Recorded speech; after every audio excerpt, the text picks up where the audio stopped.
मालती ने फिर पूछा, आए कैसे हो? लारी में? पैदल इतनी दूर? बड़ी हिम्मत की, आखिर तुमसे मिलने आया हूँ, ऐसे ही आया हूँ। नहीं, कूली पीछे आ रहा है सामान लेकर, मैंने सोचा बिस्तर ले ही चलूँ। अच्छा किया। यहाँ तो बस कहकर मालती चुप रह गई, फिर बोली, तब तुम थके होंगे, लेट जाओ। नहीं, बिल्कुल नहीं थका। रहने भी दो, थके नहीं, भला थके हैं। और तुम क्या करोगी? मैं बर्तन मांज रखती हूँ, पानी आएगा तो धो जाएंगे।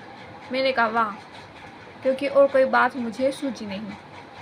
थोड़ी देर में मालती उठी और चली गई, तीती को साथ लेकर। तब मैं भी लेट गया और छत की ओर देखने लगा। मेरे विचारों के साथ आंगन से आती हुई बर्तनों के घिसने की खनखन ध्वनि मिलकर एक स्वर उत्पन्न करने लगी, जिसके कारण मेरे अंग धीरे धीरे ढीले पड़ने लगे। मैं ऊँघने लगा।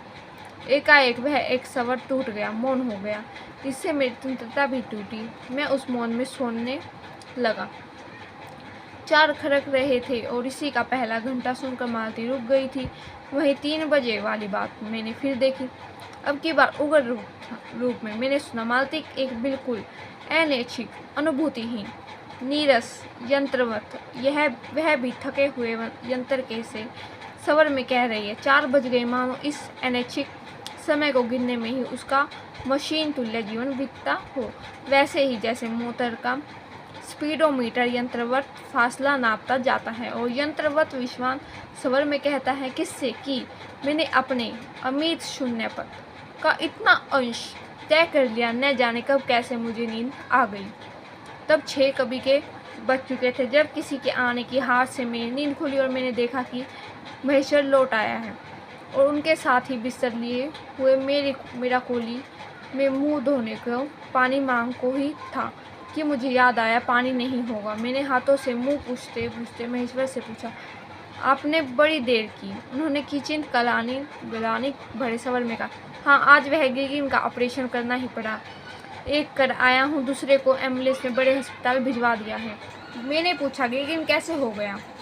एक कांटा चुभा था, उसी से हो गया। बड़े लापरवाह लोग होते हैं यहाँ के। मैंने पूछा, यहाँ आपको कैसे अच्छे मिल जाते हैं? आय के लिहाज से नहीं, डॉक्टरी के अभ्यास के लिए। बोले, हाँ, मिल ही जाते हैं। यह गैगिन हर दूसरे चौथे दिन एक केस आ जाता है, नीचे बड़े अस्पतालों में भी। मालती आंगन से ही सुन रही थी, अब आ गई। बोली, हाँ, केस बनाते देर क्या लगती है? कांटा चुभा था, इस पर टांग काटनी पड़ी, यह भी कोई डॉक्टरी है? हर दूसरे दिन किसी की टांग किसी की वहाँ काट आते हैं, इसी का नाम अच्छा अभ्यास। महेश्वर हंसे, बोले, न काटे तो उसकी जान गंवाए। हाँ, पहले तो दुनिया में कांटे ही नहीं होते होंगे, आज तक तो सुना नहीं था कि कांटों के चुभने से मर जाते हैं। महेश्वर ने उत्तर नहीं दिया, मुस्कुरा दिए। मालती मेरी ओर देखकर बोली, ऐसे ही होते हैं डॉक्टर, सरकारी अस्पताल है ना, क्या परवाह है? मैं तो रोज ही ऐसी बातें सुनती हूँ। अब कोई मर मुर जाए तो ख्याल ही नहीं होता। पहले तो रात भर नींद नहीं आया करती थी। तभी आंगन में खुले हुए नल ने कहा, टिप टिप टिप टिप टिप। मालती ने कहा, पानी, और उठकर चली गई। खनखनाहट से हमने जाना बर्तन धोए जाने लगे हैं। टीटी महेश्वर की टांगों के सहारे खड़ा मेरी ओर देख रहा था। अब एकाएक उन्हें छोड़कर मालती की ओर खिसकता हुआ चला। महेश्वर ने कहा, उधर मत जाओ, और उसे गोद में उठा लिया। वह मचलने और चिल्ला कर रोने लगा। महेश्वर बोले, अब रो रो कर सो जाएगा, तभी घर में चैन होगी। मैंने पूछा, आप लोग भीतर ही सोते हैं? गर्मी तो बहुत होती है। होने को तो मच्छर भी बहुत होते हैं, पर यह लोहे के पलंग उठाकर बाहर कौन ले जाए? अब के नीचे जाएंगे तो चारपाई ले आएंगे। फिर कुछ रुककर बोले, आज तो बाहर ही सोएंगे, आपके आने का इतना लाभ ही होगा। टीटी अभी तक रोता ही जा रहा था। महेश्वर ने उसे एक पलंग पर बिठा दिया और पलंग बाहर खींचने लगे। मैंने कहा, मैं मदद करता हूँ, और दूसरी ओर से पलंग उठाकर निकलवा दिया। अब हम तीनों, महेश्वर, टीटी और मैं, 2 पलंगों पर बैठ गए और वार्तालाप के लिए उपयुक्त विषय न पाकर उस कमी को छुपाने के लिए टीटी से खेलने लगे। बाहर आकर वह कुछ चुप हो गया था, किंतु बीच बीच में जैसे एकाएक कोई भूला हुआ कर्तव्य याद करके रो उठता या फिर एकदम चुप हो जाता था, और कभी कभी हम हंस पड़ते थे या महेश्वर उसके बारे में कुछ बात कह देती थी। मालती बर्तन धो चुकी थी और जब वह उन्हें लेकर आंगन के एक और रसोई के छप्पर की ओर चली, तब महेश्वर ने कहा, थोड़े से आम लाया हूँ, वह भी धो लेना। कहाँ है? अंगीठी पर रखे हैं, कागज में लिपटे हुए। मालती ने भीतर जाकर आम उठाए और अपने आंचल में डाल लिए। जिस कागज में वे लिपटे हुए थे वह किसी पुराने अखबार का टुकड़ा था। मालती जल्दी जल्दी संध्या के उस क्षण प्रकाश में उसी को पढ़ती जा रही थी। मैं नल के पास जाकर खड़ी उसे पढ़ती रही। जब दोनों ओर पढ़ चुकी तब एक लंबी सांस लेकर उसे फेंककर आम धोने लगी। मुझे एकाएक याद आया, बहुत दिनों की बात थी जब हम अब स्कूल में भर्ती हुए ही थे, जब हमारा सबसे बड़ा सुख, सबसे बड़ी विजय थी हाजिरी को चूकने के बाद चोरी से क्लास से निकल भागना और स्कूल से कुछ दूर पर आम के बगीचों में पेड़ों पर चढ़कर कच्ची अम्बियाँ तोड़ तोड़ कर खाना। मुझे याद आया, कभी जब मैं भाग आता और मालती नहीं आ पाती थी तब मैं भी खिन मन लौट आया करता था। मालती कुछ नहीं पढ़ती थी, उसके माता पिता तंग थे। एक दिन उसके पिता ने उसे एक पुस्तक ला कर दी और कहा कि इसके 20 पेज रोज पढ़ा करो, हफ्ते भर बाद में देखो कि इसे समाप्त कर चुकी हो, नहीं तो मार मार कर चमड़ी उड़ेल दूंगा। मालती ने चुपचाप किताब ले ली, पर क्या उसने पढ़ी? वह नित्य ही उसके 10 पन्ने 20 पेज फाड़ कर फेंक देती, अपने खेल में किसी भांति फर्क न पड़ने देती। जब 8वें दिन उसके पिता ने पूछा, किताब समाप्त कर ली? तो उत्तर दिया, हाँ कर ली। पिता ने कहा, लाओ मैं प्रश्न पूछूंगा, तो चुप खड़ी रही।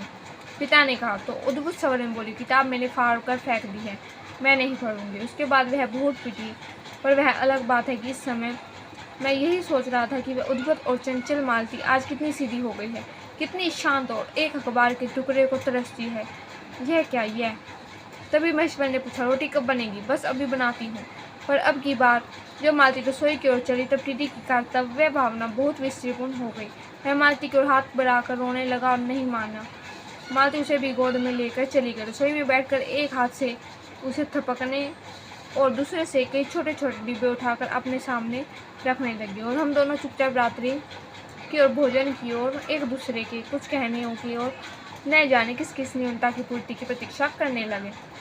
हम भोजन कर चुके थे और बिस्तरों पर लेट गए थे और टीटी सो गया था। मालती पलंग के एक और मोम जामा बिछाकर उसे उस पर लिटा गई थी। वह सो गया था, पर नींद में कभी कभी चौंक उठता था। एक बार तो उठकर बैठ भी गया था, पर तुरंत ही लेट गया। मैंने महेश्वर से पूछा, आप तो थके होंगे, सो जाइए। वह बोले, थके तो आप अधिक होंगे, 18 मील पैदल चलकर आए हैं। किंतु उनके स्वर से ने मानो जोड़ दिया, थका तो मैं भी हूँ। मैं चुप रहा। थोड़ी देर में किसी अपर संख्या ने मुझे बताया वह ऊँघ रही हैं। तब लगभग 10:30 बजे थे। मालती भोजन कर रही थी। मैं थोड़ी देर मालती की ओर देखता रहा। वह किसी विचार में, यद्यपि बहुत गहरे विचार में नहीं, लीन हुई धीरे धीरे खाना खा रही थी। फिर मैं इधर उधर खिसक कर पर आराम से होकर आकाश की ओर देखने लगा। पूर्णिमा थी, आकाश अनबल था। मैंने देखा उस सरकारी क्वार्टर की दिन के में अत्यंत शुष्क और नीरस लगने वाली स्लेट की छत भी चांदनी में चमक रही है, अत्यंत शीतलता और सिंदूर से छलक रही है, मानो चंद्रिका उन पर से बहती हुई आ रही है, छर रही है। मैंने देखा पवन में चीड़ के वृक्ष गर्मी से सूखकर मठ मेले हुए चीड़ के वृक्ष धीरे धीरे गा रहे हैं कोई राग जो कोमल है किंतु करुण नहीं, अशांतिमय है किंतु उद्वय नहीं। मैंने देखा प्रकाश से धुंधले नीले आकाश के तट पर जो चमगादड़ नीरव उड़ान से चक्कर काट रहे हैं वे भी सुंदर दिखते हैं। मैंने देखा दिन भर की तपन, अशांति, थकान, दाह पहाड़ों में से भाप से उठकर वातावरण में खोए जा रहे हैं, जिसे ग्रहण करने के लिए पर्वत शिशुओं ने अपनी चीड़ वृक्ष रूपी भुजाएं आकाश की ओर बढ़ा रखी हैं। पर यह सब मैंने ही देखा। अकेले मैंने महेश्वर उठ रहे थे। मालती उस समय भोजन से निवृत्त होकर दही जमाने के लिए मिट्टी का बर्तन गर्म पानी से धो रही थी और कह रही थी अभी छुट्टी हो जाती है। और मेरे कहने पर ही कि 11 बजने वाले हैं, धीरे से सिर हिलाकर जता रही थी कि रोज ही इतने बज जाते हैं। मालती ने वह सब कुछ नहीं देखा। मालती का जीवन अपनी रोज की नियत गति से बहा जा रहा था और एक चंद्रमा की चंद्रिका के लिए, एक संसार के लिए रुकने को तैयार नहीं था। चांदनी में शिशु कैसा लगता है, इस असत जिज्ञासा से मैंने टीटी की ओर देखा और वह एकाएक मानो किसी शेष वोचित वामता से उठा खिसक कर पलंग से नीचे गिर पड़ा और चिल्ला चिल्ला कर रोने लगा। महेश्वर ने चौंका कर कहा, क्या हुआ? मैं झपट कर उसे उठाने दौड़ा।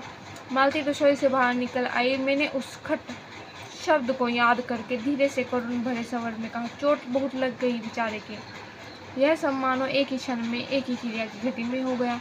मालती ने रोते हुए शिशु को मुझसे लेने के लिए हाथ बढ़ाते हुए कहा, इसके चोटें लगती ही रहती, रोज ही गिर पड़ता है। एक छोटे क्षण भर के लिए मैं सद्बुद्ध हो गया। फिर एकाएक मेरे मन में मेरे समूचे अस्तित्व ने विद्रोह के स्वर में मेरे मन ने भीतर ही बाहर एक शब्द भी नहीं निकला। माँ, युवती माँ, यह तुम्हारे हृदय को क्या हो गया है जो तुम अपने एकमात्र बच्चे के गिरने पर ऐसी बात कह सकती हो, और यह भी जब तुम्हारा सारा जीवन तुम्हारे आगे है। और तब एकाएक मैंने जाना कि वह भावना मिथ्या नहीं है। मैंने देखा कि सचमुच उस कुटुंब में कोई गहरी भयंकर छाया घर कर गई है। उनके जीवन के इस पहले ही युवान में गुण की तरह लग गई है। उसका इतना अभिन्न अंग हो गई है कि वे उसे पहचानते ही नहीं, उसी की परिधि में गिरे हुए चले जा रहे हैं। इतना ही नहीं, मैंने उस छाया को देख भी लिया। इतनी देर में पूर्वतः शांति हो गई थी। मेश्वर फिर लेट कर ऊँघ रहे थे। टीटी मालती के लेटे हुए शरीर से चिपट कर चुप हो गया था। यद्यपि कभी एक आध सिसकी उसके छोटे से शरीर को हिला देती थी। मैं भी अनुभव करने लगा था कि बिस्तर अच्छा सा लग रहा है। मालती चुपचाप ऊपर आकाश में देख रही थी, किंतु क्या चंद्रिका को या तारों को। तभी 11 का घंटा बज गया। मैंने अपनी भारी हो रही पलकें उठाकर अकस्मात किसी अस्पष्ट प्रतीक्षा से मालती की ओर देखा। 11 के पहले घंटे की धड़कन के साथ ही मालती की छाती एकाएक फुफले की भांति उठी और धीरे धीरे बैठने लगी, और घंटा ध्वनि के कंपन के साथ ही मुख हो जाने वाली आवाज में उसने कहा, 11 बज गए।